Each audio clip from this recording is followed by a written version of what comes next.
সবাইকে আমন্ত্রণ এনবিএস আন্তর্জাতিক সংবাদে। শুরুতে NBS24.org শিরোনাম। চতুর্মুখী বিপদে ভারত, এবার সীমান্তে হেলিপ্যাড তৈরি করল নেপাল। অন্যায়কে প্রশ্রয় না দিয়ে পদত্যাগ করেছেন ভারত অধিকৃত কাশ্মীরের গভর্নর। কাশ্মীরে আরও এক বিজেপি নেতাকে হত্যা, 48 ঘণ্টায় দ্বিতীয় হামলা।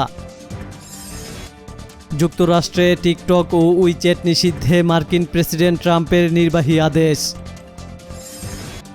বিশ্বের সবচেয়ে বড় মিথানল উৎপাদন কারখানা উদ্বোধন করল ইরান। এবং সবশেষে জানাবো, ইরান বিরোধিতায় সবচেয়ে বাজে পরিস্থিতির জন্য প্রস্তুত আমেরিকা, বললেন ব্রায়ান হুক। দর্শক, এতক্ষণ শুনছিলেন শিরোনাম, এবার বিস্তারিত। এবার সীমান্তে হেলিপ্যাড তৈরি করল নেপাল। ভারত নেপাল সম্পর্কের টানাপোড়েন চলছে দীর্ঘ কয়েক মাস ধরে। এরই মধ্যে নতুন পদক্ষেপ নিল নেপাল। ভারত সীমান্ত সংলগ্ন বিতর্কিত জমিতে হেলিপ্যাড বানানোর কাজ শুরু করেছে দেশটি। ভারতের বিহারের পশ্চিম চম্পারণ জেলার পাশাপাশি সীমান্তের কাছে অবস্থিত একটি বিতর্কিত স্থানে হেলিপ্যাড নির্মাণ করছে নেপাল। নেপালের প্রস্তাবিত ওই হেলিপ্যাডটি পশ্চিম চম্পারণ জেলা সদর থেকে 80 কিলোমিটার দূরে জেলার বাল্মীকি টাইগার রিজার্ভ বা ভিটিআরের কাছে সশস্ত্র সীমাবল বা এসএসবি থারি সীমান্তের ফাঁড়ি থেকে কিছুটা দূরে নরসাহি গ্রামে গড়ে তোলা হচ্ছে এই হেলিপ্যাড। ভারতীয় গণমাধ্যম হিন্দুস্তান টাইমস জানায়, 6 আগস্ট বৃহস্পতিবার ভারতীয় প্রশাসন ওই এলাকাটি যাচাইয়ের আগেই নির্মাণ কাজ শুরু করেছে নেপাল।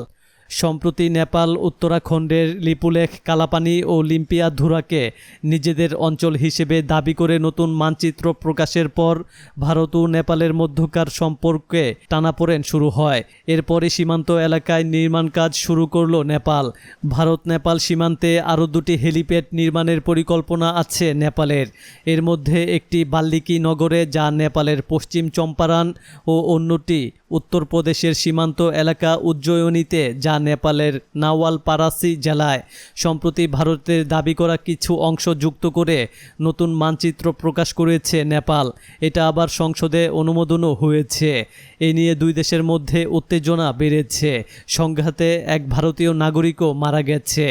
এখন থেকে নেপালের সরকারি মানচিত্রে ভারতের দাবি করা 3টি এলাকা দেখা যাবে। কালাপানি ছাড়াও রয়েছে লিপুলেখ, লিম্পিয়াধুরা।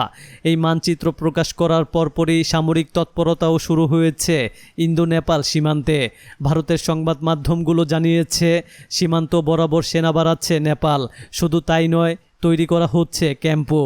এছাড়া যুদ্ধকালীন তৎপরতায় হেলিপ্যাড বানানোর কাজও করছে নেপাল। সেনা তৎপরতা বেড়ে যাওয়ার বেশ কিছু ছবি হাতে পেয়েছে দেশটির এক সংবাদ মাধ্যম।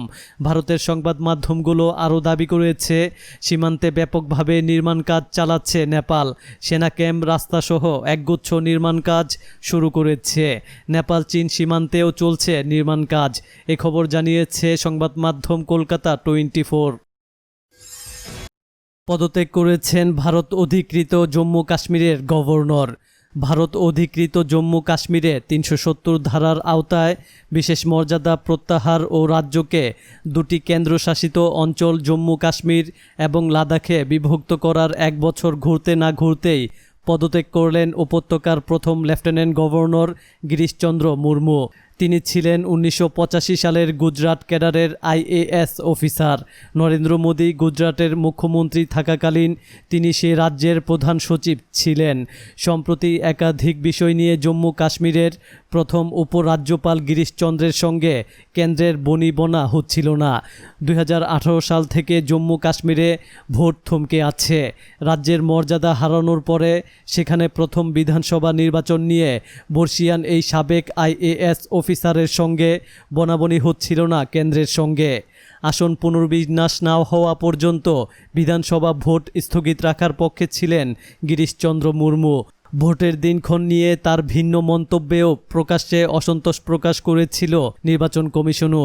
তাছাড়া কাশ্মীরে 4G মোবাইল ইন্টারনেট পরিষেবা নিয়েও গিরিশচন্দ্রের নেতৃত্বাধীন জম্মু কাশ্মীর প্রশাসনের সঙ্গে নয়াদিল্লির মতের মিল হচ্ছিল না।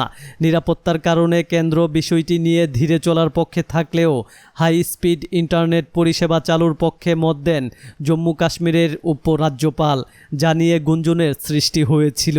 এই সমস্ত কারণে কেন্দ্রের রোষে ৩৭০ ধারা বাতিলের বর্ষপূর্তির দিনেই জম্মু কাশ্মীরের প্রথম উপরাজ্যপালের ইস্তফার ঘটনা বলে রাজনৈতিক পর্যবেক্ষকদের একাংশের অভিমত। তাৎপর্যপূর্ণভাবে গত বছর যে দিনে ৩৭০ ধারার বিলোপ হয়েছিল ঠিক সেই দিনই পদত্যাগ করলেন মুর্মু। গত বছর নভেম্বরে ছিল জিসি মুর্মুর অবসর, কিন্তু তার আগেই অক্টোবরে ২ কেন্দ্রশাসিত অঞ্চলের মধ্যে জম্মু ও কাশ্মীরের লেফটেন্যান্ট জেনারেল করা হয় তাকে। বুধবারই শ্রীনগর ছেড়েছেন তিনি। এক সপ্তাহ আগে সংবাদ মাধ্যমকে জানান সিসি মুর্মুর মন্তব্য নিয়ে ক্ষোভ প্রকাশ করেছিল নির্বাচন কমিশন। তাদের বক্তব্য, বিধানসভা নির্বাচনের আগে এমন মন্তব্য করা উচিত হয়নি তার। দ্য ইন্ডিয়ান এক্সপ্রেসকে দেওয়া একটি সাক্ষাৎকারে মুর্মু বলেছিলেন, অনির্দিষ্টকালের জন্য জম্মু কাশ্মীরে প্রেসিডেন্টের শাসন চলতে পারে না, নির্বাচন কিন্তু খুব বেশি দূরে নয়। এ খবর জানিয়েছে সংবাদ মাধ্যম এনডিটিভি ও হিন্দুস্তান টাইমস। কাশ্মীরে আরও এক বিজেপি নেতাকে হত্যা। ভারত অধিকৃত জম্মু কাশ্মীরের কুলগাম জেলায় আরও একজন বিজেপি নেতাকে গুলি করে হত্যা করা হয়েছে। শ্রীনগর থেকে প্রায় ৭০ কিলোমিটার দূরে সাজাদ আহমেদের উপর হামলা চালানো হয়। এতে ঘটনাস্থলেই তার মৃত্যু হয়। জম্মু কাশ্মীরে ৩৭০ ধারা রদের ১ বছর পূর্তিতে ছিল কড়া নিরাপত্তা। তার মাঝেই একের পর এক খুন হচ্ছে বিজেপি নেতারা। এ নিয়ে সাম্প্রতিক অতীতে ৪ জন বিজেপি নেতাকে হত্যা করা হলো। শেষ হামলাটি হয়েছিল মাত্র ৪৮ ঘন্টা আগেই। মৃত সাজাদ আহমেদ কাশ্মীরের কুলগাঁও জেলার বিজেপি সংগঠনের সহসভাপতি ছিলেন।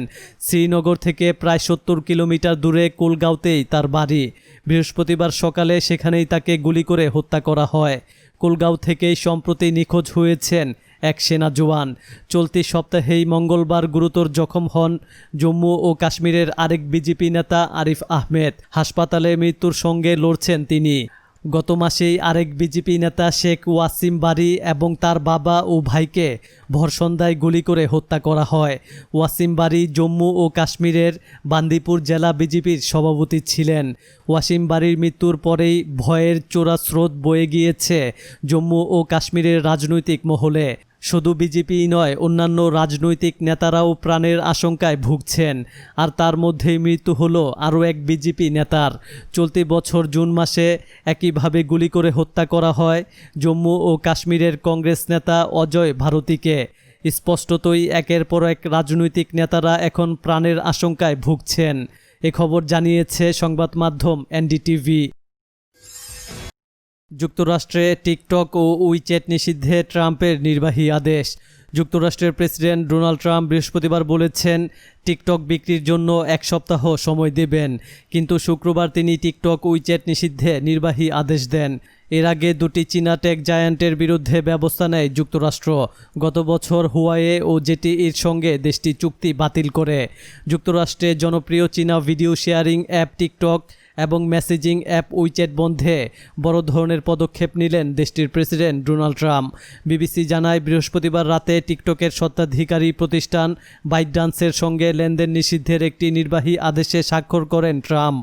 এদিন উইচ্যাটের স্বত্বাধিকারী প্রতিষ্ঠান টেনসেন্টের সঙ্গে লেনদেন বন্ধেরও একই ধরনের আদেশ দেন তিনি। চীন ভিত্তিক 2টি টেক জায়ান্টের বিরুদ্ধে ট্রাম্প প্রশাসনের অভিযোগ, তারা চীনের কাছে যুক্তরাষ্ট্রের তথ্য পাচার করছে। মার্কিন প্রেসিডেন্ট এই 2টি অ্যাপকে যুক্তরাষ্ট্রের জন্য হুমকি বলে মন্তব্য করেন। তিনি বলেন, জাতীয় নিরাপত্তা সুরক্ষার স্বার্থে টিকটকের মালিকদের বিরুদ্ধে অবশ্যই কঠোর পদক্ষেপ নিতে হবে যুক্তরাষ্ট্রকে। নির্বাহী আদেশে ট্রাম্প লিখেন, টিকটকের সংগৃহীত ব্যবহারকারীদের তথ্য মার্কিন সরকারি কর্মকর্তাদের উপর নজরদারি চালাতে চীনকে সুযোগ করে দিবে। সেই সঙ্গে মানুষকে প্রতারণা ও কর্পোরেট কেলেঙ্কারির জন্য তথ্য হাতিয়ে নেবে।